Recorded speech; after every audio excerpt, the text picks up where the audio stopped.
آیت نمبر 26 یا بنی آدم، اے آدم کے بیٹو، مراد صرف بیٹے نہیں ہیں بلکہ پوری اولاد ہے.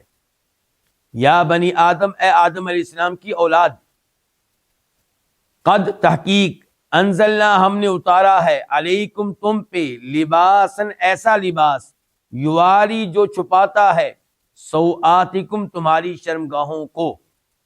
سوآت جمع ہے سوءتن کی، سوءتن ایک شرمگاہ، سوآت جمع، تم سب کی شرمگاہوں کو. وریشا اور زینت،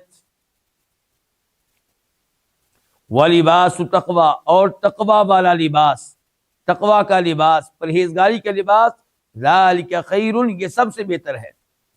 ذالک یہ، من آیات اللہ، اللہ کی نشانیوں میں سے ہے. آیات جمع ہے آیتن کی.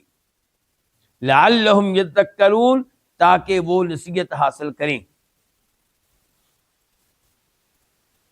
آدم علیہ السلام اور اما حوا جب اس درخت کا پھل چکھ چکے جس سے ان کو منع کیا گیا تھا، تو فوری طور پہ کیا ہوا؟ ان کی شرمگاہیں ننگی ہو گئیں، بے لباس ہو گئے. تو اللہ رب العزت نے اس آیت میں بیان کیا کہ اے آدم کی اولاد، تم نے زمین پہ رہنا ہے تو ہم نے تمہارے لیے ایک لباس اتارا ہے. اللہ نے یہ نہیں کہا کہ تمہیں لباس دیا ہے، کیا کہا؟ تمہارے لیے لباس اتارا ہے. اس کا مطلب ہے کہ لباس کہاں سے آیا؟ اوپر سے آیا.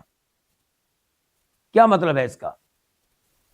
علماء کرام اس کی وضاحت میں لکھتے ہیں کہ لباس جس روئی کے ذریعے بنتا ہے، اس روئی کی وہ روئی پیدا ہوتی ہے اس پانی کے ذریعے، جو پانی کہاں سے آتا ہے؟ اوپر سے آتا ہے. تو اے اولاد آدم، تحقیق ہم نے تم پہ ایسا لباس اتارا ہے جو تمہاری شرمگاہوں کو چھپاتا ہے. اللہ نے یہاں پہ لباس کے دو فائدے بتائے ہیں.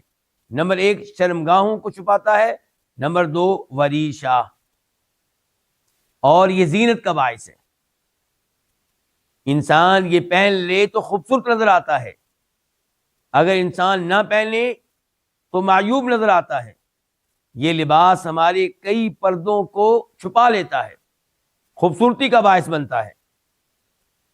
تو یہ لباس اللہ رب العزت کی بہت بڑی نعمت ہے. اس نعمت پہ اللہ کا شکر ادا کرنا چاہیے.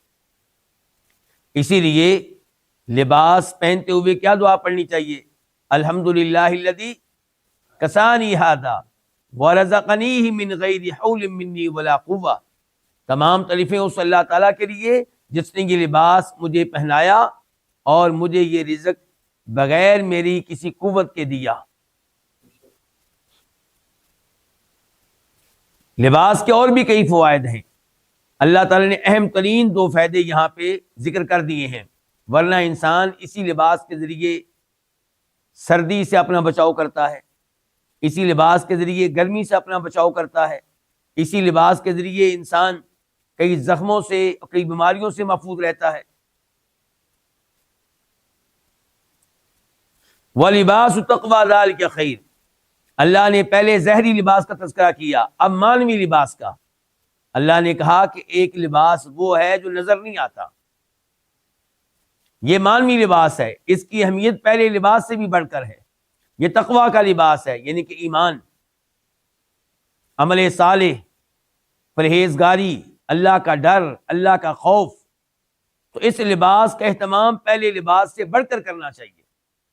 یہ لباس سب سے بہتر ہے، یہ اللہ تعالیٰ کی نشانیوں میں سے ہے، تاکہ لوگ نصیحت حاصل کریں اور پھر ایمان لے آئیں.